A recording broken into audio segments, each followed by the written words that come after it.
আসসালামু আলাইকুম, welcome to my BCS voice. আজকে হচ্ছে আমার 60 দিনের স্টাডি চ্যালেঞ্জের চতুর্থ ও পঞ্চম দিন, যেটা আমি একসাথে শেষ করব। কেননা গত দিনে আমি একটু অসুস্থ থাকায় পড়তে বসতে পারিনি, আর পড়তে বসতে বসতে রাতও হয়ে গেছিলো প্রায় 11টা করে। তো ভাবলাম ঠিক আছে, 11টা সাড়ে 11টা বাজতেছিল, তো ভাবলাম যে থাক, পরের দিনে উঠে পড়তে বসবো। তো দিনটা ছিল শুক্রবারের। আমি সকালবেলা ঘুম থেকে উঠে ক্ষুধা লাগছিল, তো একটু তরমুজ কেটে নিছি। আমি আর আমার মেজো বোন, ওরও ভার্সিটিতে এক্সাম ছিল, তো দোনো বোন একসাথে একটু তরমুজ খেয়ে পড়তে বসলাম। আর এটা হচ্ছে আমার টার্গেট। আমি চেষ্টা করব আজকে দোনোটা দিন একসাথে শেষ করার। বাংলা লিটারেচারে ছিল মধ্যযুগ আর প্রাচীন যুগের এমসিকিউগুলো একসাথে, আর ইন্টারন্যাশনাল অ্যাফেয়ারে ছিল চতুর্থ দিনে ছিল জাতিসংঘের ডিটেলস পড়া, আর পঞ্চম দিনে ছিল জাতিসংঘের এমসিকিউ পড়া। তো আজকে আমি দোনোটা একসাথে পড়বো। আর ছিল ইংলিশে ফ্রেজ অ্যান্ড ইডিয়মস, এই দুইটা। এটা হচ্ছে আমি 2 দিনে ভাগ করছিলাম, কিন্তু আজকে একদিনে পড়তে হবে যেহেতু আমি একদিন নষ্ট করছি। আর বিজ্ঞানে প্রথম দিনে ছিল জীববিজ্ঞানের বিকাশ, কোষ ও কলা টিস্যু এগুলো, আর একটা ছিল জেনেটিক্স। তিনোটা টপিক আমাকে আজকে একদিনে পড়তে হবে। আর আমি জীববিজ্ঞান দিয়ে শুরু করছি, কারণ যেহেতু এনটিআরসি এক্সাম দিব, আর এনটিআরসি এক্সাম আমার প্রাণীবিজ্ঞান থেকে আসবে। তো প্রাণীবিদ্যা থেকে পড়া শুরু করছি, যদিও এখান থেকে ওই রকমভাবে আসবে না, সিলেবাস একদমই অন্যরকম। তাও আমি ভাবতেছি যে যেহেতু বই এটা আছে, আমি এখন আপাতত পড়ি, পরে যদি প্রাণীবিজ্ঞানের বই আসে তো দেখা যাবে।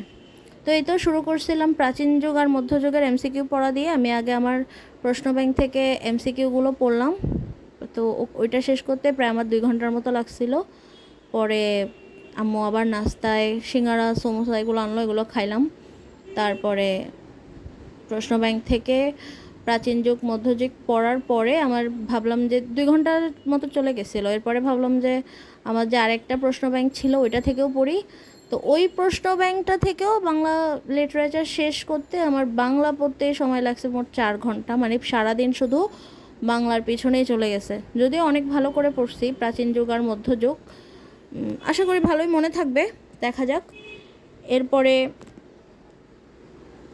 2-3 ঘন্টা পড়ার পরে আমি একটা ব্রেক নিলাম লাঞ্চের। তো লাঞ্চে আম্মু রান্নাবান্না করলো, শুক্রবার যেহেতু অনেক আরাম করে খাইলাম। অন্যদিন দেখা যায় যে স্কুল থেকে এসে কোনো রকম জাস্ট খাবারটা শেষ করেই বাচ্চাদের পড়ানো শুরু করতে হয়।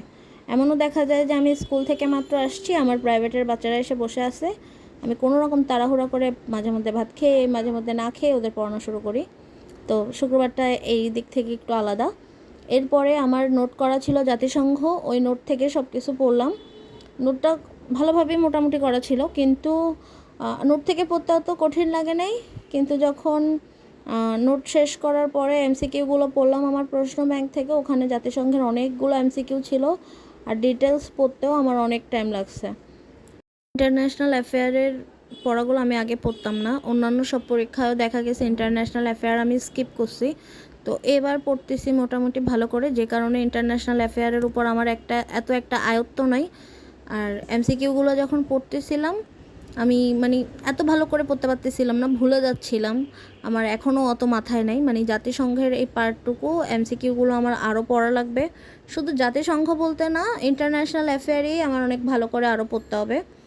তো এই যে ইন্টারন্যাশনাল অ্যাফেয়ারের ডিটেলস শেষ করলাম। এরপরে আমার প্রশ্ন ব্যাংক থেকে এমসিকিউগুলো পড়লাম। আর আমি পড়ার মাঝখানে একটু টেনশনেও ছিলাম, আমি যে ভাইবা দিয়ে আসছি ওটার রেজাল্ট কেন আসতেছে না। আমি সারাদিন মোবাইল দেখে বসে থাকি, এমনিতে মোবাইল আমার সাইলেন্ট থাকে, কিন্তু এখন মোবাইলের ভলিউম আমি সবসময় বাড়াই রাখি, মোবাইলটা হাতে রাখি। স্কুলে গেলেও মোবাইল টেবিলের উপর রেখে নিই, কখন কল আসেও ওই স্কুলটার থেকে যে আমি ভাইবা পাস করছি, ওই আশায় আমি শেষ হয়ে যাচ্ছি। আবার চিন্তা করতেছি যদি পাশ করি তাহলে না কল আসবে, যদি খারাপ রেজাল্ট হয় তাহলে তো ওনারা কল দেবেন, আমি জানতে কীভাবে পারবো যে আমি টিকছি কি টিকি নেই। এই চিন্তায় আমি অর্ধেক শেষ হয়ে যাচ্ছি। আশা রাখতেছি এখনও, আশা করি রেজাল্ট দেয় নাই, দিলে কী হবে জানি না, কলের আশা করতেছি আমি জাস্ট। তো এরপরে ছিল ইংলিশ ফ্রেজ অ্যান্ড ইডিয়মস। আমি নর্মালি তো মিরাকল বই থেকে পড়ি, কিন্তু মিরাকল বইয়ে ফ্রেজ অ্যান্ড ইডিয়মস অনেক বেশি। তো আমার যে প্রধান শিক্ষকের গাইডটা আছে গাজী মিজানুর রহমানের, ওই বইটা থেকে ফ্রেজ অ্যান্ড ইডিয়ম পড়লাম। এমন না যে এখানে কম আছে, এখানেও অনেক আছে। তো 1-2 দিনের পড়া যেহেতু একদিনে শিখতে হচ্ছে, তো ভালোই কষ্ট হচ্ছে। তো এই তো ফ্রেজান ইডিয়ম শেষ করে রাত অনেক বেজে গেছিলো, আর পড়তে পারতেছিলাম না, সারাদিনে অনেক চাপ নিয়ে ফেলছি। আসলে একদিনের পরে একদিনেই ভালো, 2 দিনে করতে গেলে 2 দিনেরটা একদিনে করতে গেলে তো সমস্যা হবেই। পরের দিন সকালে উঠে আমি বিজ্ঞানগুলো রিভিশন দিলাম। বিজ্ঞান পড়তে আমার কোনোই কষ্ট হয়নি, কারণ এগুলো নর্মাল বিষয়গুলো, কোষের যে অংশগুলো, কোষ প্রাচীর, এগুলো নিয়ে, তারপরে কোন ডিপার্টমেন্টে কোনটা নিয়ে আলোচনা করা হয়, অর্নিথোলজি কোনগুলো, অ্যাপিকালচার, সেরিকালচার, এগুলো আগে থেকে পড়া যেহেতু এত কষ্ট হয় না। আমি একবার ভালো মতো রিডিং পড়ে গেলাম, বুঝতে এত সমস্যা হয় নাই। এরপরে লেকচার শিটটা রিভাইজ করে এরপরে আমি আবার এমসিকিউ পড়লাম। এমসিকিউ পড়ার পরে ছিল আমার এনটিআরসি এর প্রিভিয়াস ইয়ারের কোশ্চেন, কিন্তু এগুলো আমি আর শেষ করতে পারি নাই। এমসিকিউ প্রিভিয়াস ইয়ারের কোশ্চেনগুলোতে আজকে মনে হয়েছিল 14তম নিবন্ধনের প্রশ্ন আর 13তম নিবন্ধনের প্রশ্ন। আর প্রধান শিক্ষক তো এখন আমি পড়তেছি না, ভাবছি এনটিআরসি এরগুলো শেষ করে প্রধান শিক্ষক পড়ব। তো এই তো আজকে এই পর্যন্তই শেষ করতে পারলাম। মোটামুটি সব অনেক পড়ছি, কিন্তু আমি এই 2 দিন মিলাই, কালকে শুক্রবার সারাদিন আর শনিবারের সকাল মিলাই আমি প্রায় 7 কি 8 ঘন্টা বই পড়ছি। তো আজকে এই পর্যন্তই, দেখা হবে আগামীকাল ইনশাল্লাহ।